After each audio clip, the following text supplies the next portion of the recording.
বিভিন্ন রকম প্রোগ্রাম করছে এবং তার সাথে যেখানে বাংলাদেশিরা যাচ্ছে সেখানে দেখতে যাবেন তিনি। দেখুন, ওনাকে নিয়ে না কথা বেশি না বলাই ভালো। অনেক নাটক 3 বছর ধরে করেছেন। 3 বছরের নাটক করে তো ওনার কি লাভ হয়নি কিছু?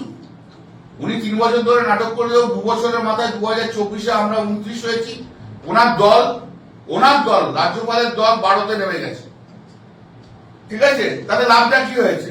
উনি নাটক করবেন, খেলবেন, দুলবেন, নাচবেন, যা ইচ্ছা করুন, আমার কিছু এসে যায় না। উনি হচ্ছে কৃষ্ণের 10ম অবতারের এক অবতার।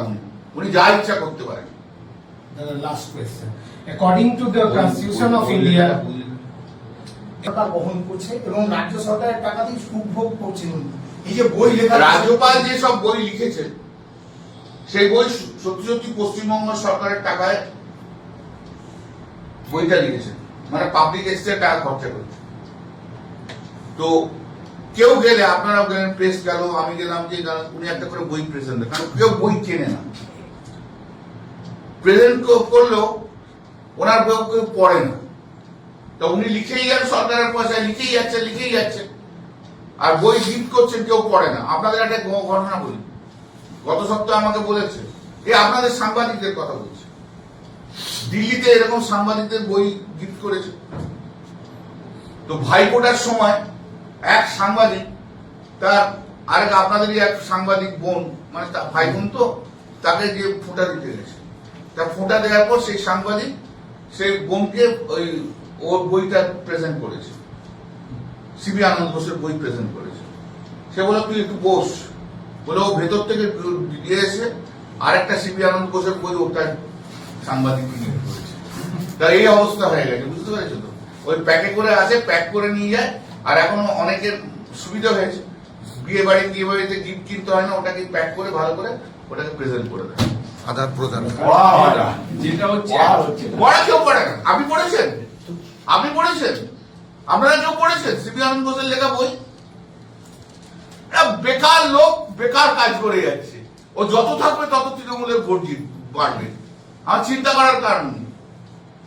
2026 এই রাজ্যপাল বিজেপির বার্ডেন হয়ে দাঁড়াবে, দেখতে থাকুন। বইগুলো কি বাংলা ভার্সন হয় দাদা? বইগুলো কি বাংলা? ইংলিশ ভার্সন তো আপনি তো ইংলিশ জানেন, তো ইংলিশ ভার্সন দিয়ে দিচ্ছে। দেয় কাজে সফিস্টিকেটেড লোক, যারা একটু রিডেবল ল্যাঙ্গুয়েজ, আপনাদের মতো প্রেসের লোকেদের দেয়। বিজেপির তো শব্দ বিশাল শিক্ষিত না, তাদের দেয়। যেটা হচ্ছে পশ্চিমবঙ্গ, তারা আবার পড়ে না, কেউ পড়ে না ওর বই। পশ্চিমবঙ্গে দেখা যাচ্ছে সীমান্ত এলাকায় প্রচুর লোক বাংলাদেশে যাচ্ছে, অন্যদিকে দেখা যাচ্ছে কাশ্মীর বা অন্য বর্ডার লাইনে উগ্রপন্থীরা আসছে, অস্ত্র উদ্ধার হচ্ছে দিল্লিতে। এই নিয়ে কি বলবো? এগুলো তো দেখুন, এগুলো তো ব্যর্থতা। এটা তো আগেও অনেকবার বলে দিয়েছি, ব্যর্থতা নরেন্দ্র মোদীর, অমিত শাহের ব্যর্থতা। যে এতদিন ধরে যদি কোনো কেউ এই দেশে ঢুকে যায়, অনুপ্রবেশকারী হয়, তার ব্যর্থতাই হলো তাদের ব্যর্থতা। সেই ব্যর্থতার কারণে হচ্ছে উগ্রপন্থী ঢুকছে। আর এই সব করে ইলেকশনের সময়। এই বিহার ইলেকশন হলো, ঠিক দেখো, ইয়েকে একটা বোম, গাড়ি শুধু বোম পাঠিয়ে দিল, 3 জন ডাক্তারকে অ্যারেস্ট করলো। এনআইএ বললো যে না, এরা কিন্তু ইনভলভ ছিল না, তাই তো বলেছে তো। তা ঠিক ইলেকশনের আগের দিন করলো। এসব নরেন্দ্র মোদীর অনেক চাল আছে, গুরু কাজ জানে অনেক, গুরু অনেক রকম প্রক্রিয়া জানে, কাজকর্ম জানে, কি করে কোথায় কি করতে হয়। সাধে কি নরেন্দ্র মোদী হয়েছে? কত রকম যন্তর মন্তর কাজ শিখে, কত রকম মানে টুকটাক টাক টাক খেলে মাথাটা একবারে মানে মারাত্মক করে ফেলেছে। গুরুর অনেক কাজ। কখন কি করতে হবে? হ্যাঁ, আগামী মাসে আরামবাগে সভা করতে আসছেন নরেন্দ্র মোদী। আসুন না, এসে তো গণমন্ত্রী এর আগেও এসেছিল, বলেছিল আরামবাগ কা ইস বার এমপি সিট हम लोग ले लेंगे। क्या हुआ?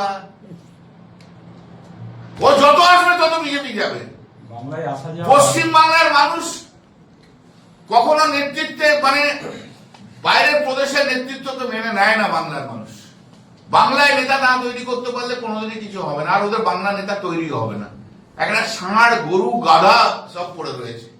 একটা বাংলা খেকো হোমোটা হচ্ছে নেতা, তা কি হবে? সে বলছে সমস্ত বিএলওদের জেলে পুরবো। এই থ্রেট গুলোতেই তো বিএলও গুলো অসুস্থ হয়ে পড়ছে, সুইসাইড করছে। এই থ্রেট গুলো আননেসেসারি থ্রেট।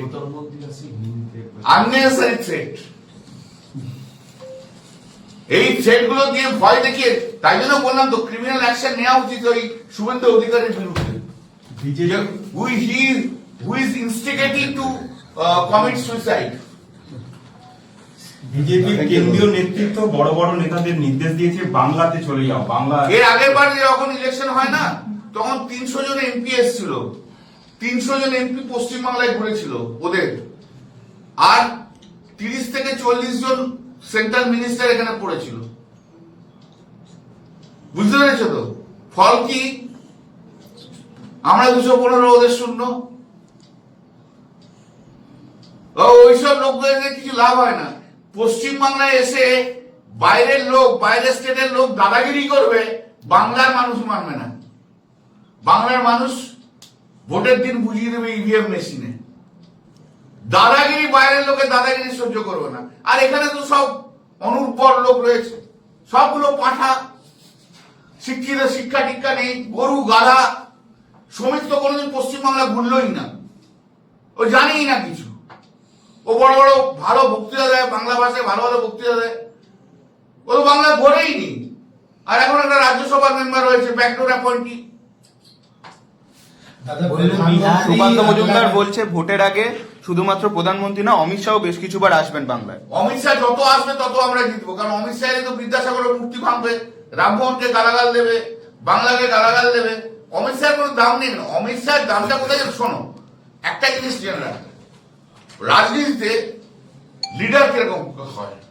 একটা লিডার হয় যাকে দলের সবাই একটু ভয় টয় খায়, পোস্ট পাওয়ার জন্য, এই পোস্ট পাওয়ার জন্য। Amit Shah is for that. Amit Shah কিন্তু মানুষের লিডার নয়। Amit Shah is not the leader of the peoples. Amit Shah is the leader of BJP cadres, workers, leaders. ও ভয়ে থাকে, এই রে আমাকে সিট দেবে না, আমাকে এই দেবে না। অমিত শাহকে বাংলা কোনো মানুষই পছন্দ করে না। Amit Shah is not the leader of the people.